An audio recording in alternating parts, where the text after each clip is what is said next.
Antarctica is the most isolated continent on Earth, known for its extreme weather conditions and vast expanse of frozen tundra. But the ice, as some people call it, isn't as desolate as you might think, and in fact, there are many freaky paranormal tales that come from here. Everything from unexplained phenomena, ghost stories, and haunted locations. Here are 5 chilling ghost and strange phenomena stories from Antarctica. Number 5. The Ghost of Shackleton.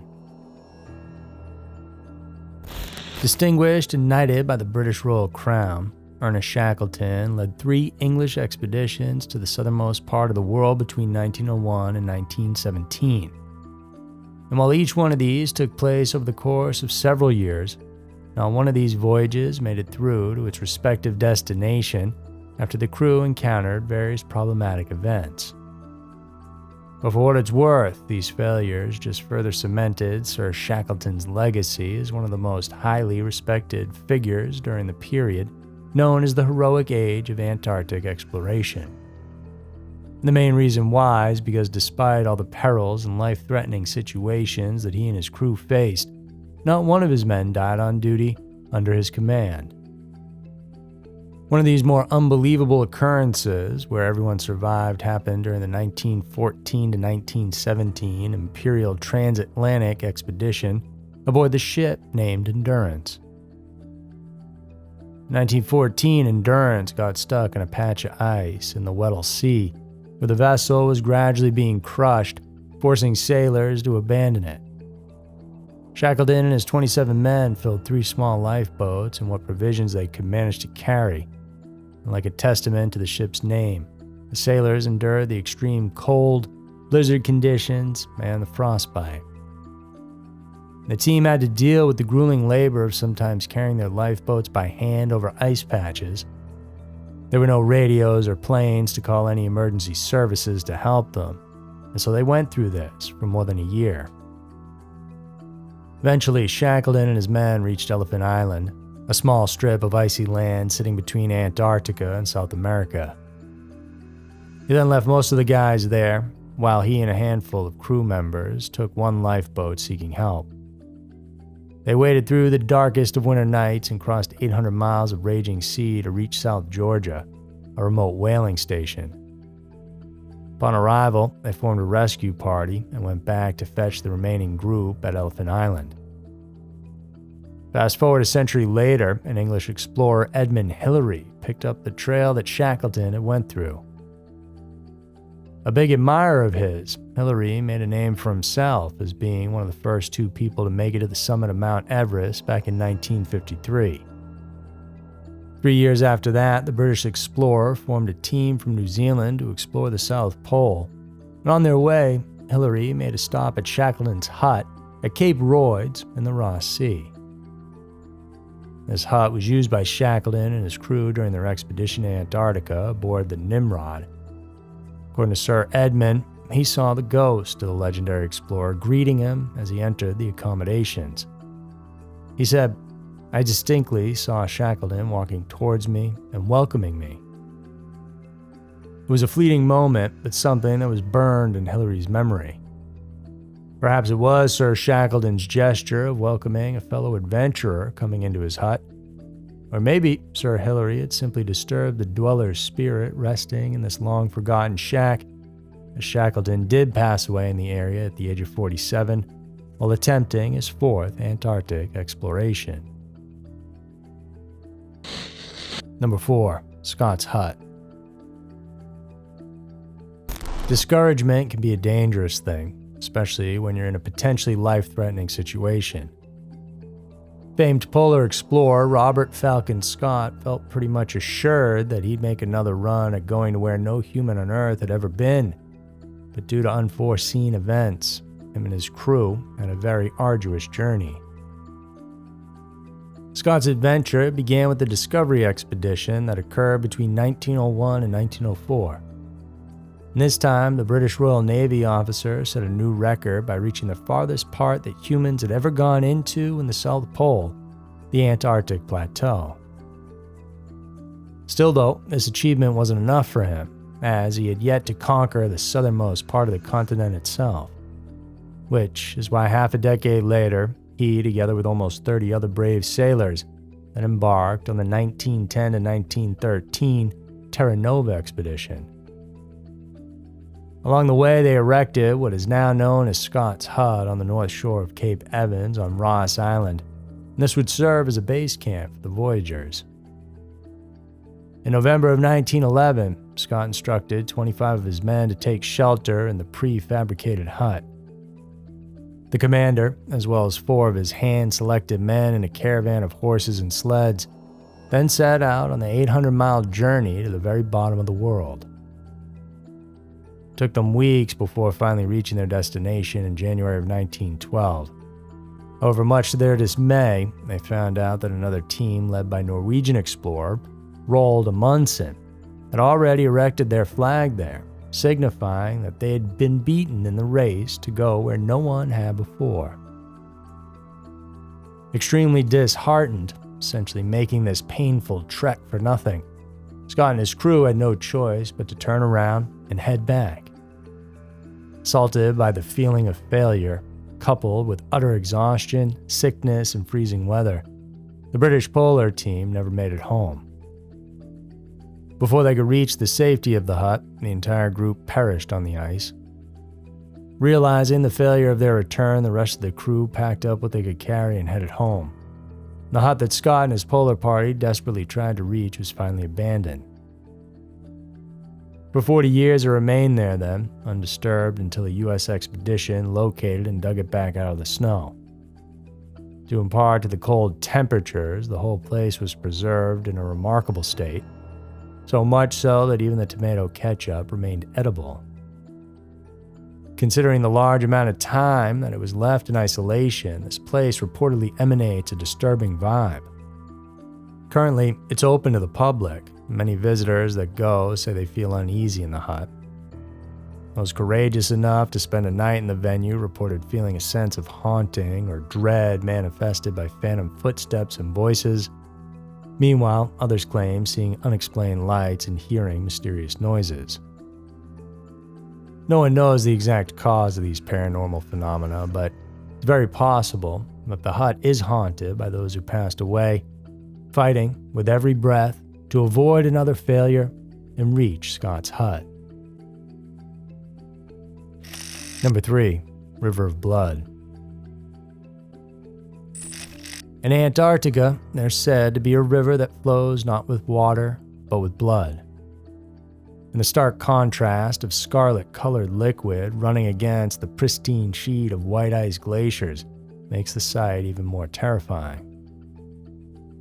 Named Blood Falls, this once mysterious polar feature can be found at the snout of Taylor Glacier, which lies near the McMurdo Station in East Antarctica.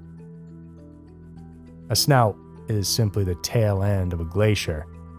It was first discovered by geologist Griffith Taylor during his expedition to the continent in 1911.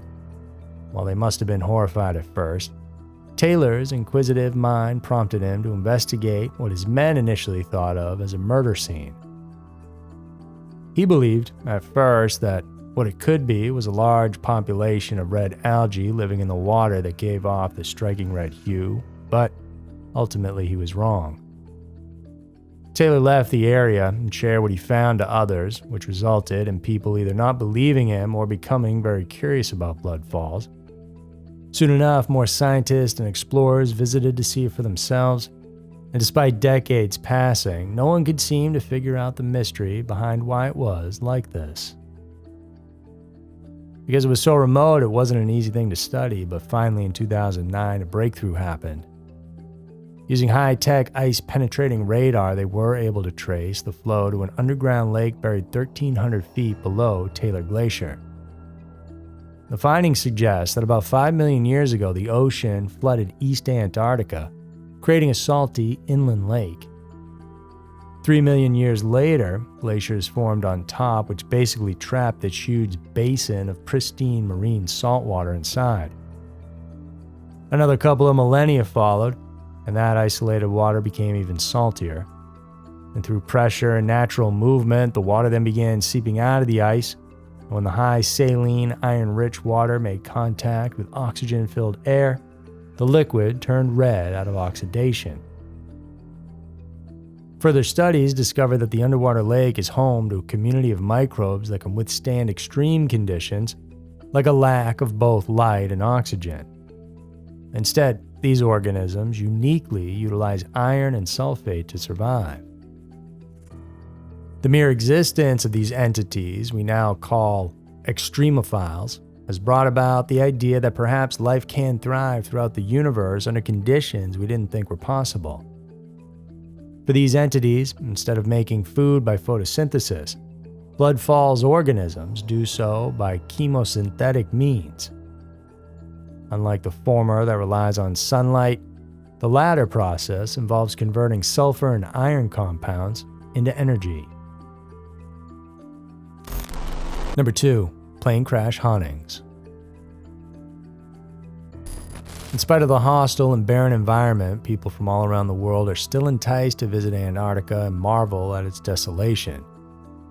In the 1970s, there was a spike in tourism activity in the region where people would book day trip flights from New Zealand and then enjoy a leisurely aerial view of the icy continent. Offering such kind of services was Air New Zealand, which has been operating scheduled sightseeing flights since 1977. On November 28, 1979, Air New Zealand Flight 901 left Auckland Airport, carrying with it 237 passengers and 20 crew members. The flight was supposed to return to Auckland that evening, however, it unfortunately never made it back. Reports indicated that it was actually the first time that the pilots made such a flight on this route, but considering their extensive flight experience, they were given the green light and there shouldn't have been an issue. They were supposed to fly over McMurdo Sound, which is an American scientific base and the largest research station in Antarctica. At that time, it was reported to be low visibility in the area, and a cockpit voice recording revealed that the crew believed they were flying over McMurdo Sound when in reality, they were actually flying directly toward Mount Erebus. It was too late for everyone when they realized that they were in fact headed into a head-on collision with the tallest mountain in Antarctica. In a matter of seconds, Flight 901 smashed directly into it at a speed of 300 miles per hour, instantly killing all 257 people on board. Not one individual survived. Following the tragic incident, recovery teams were ordered to temporarily store the corpses at McMurdo Station, where they stayed for quite some time.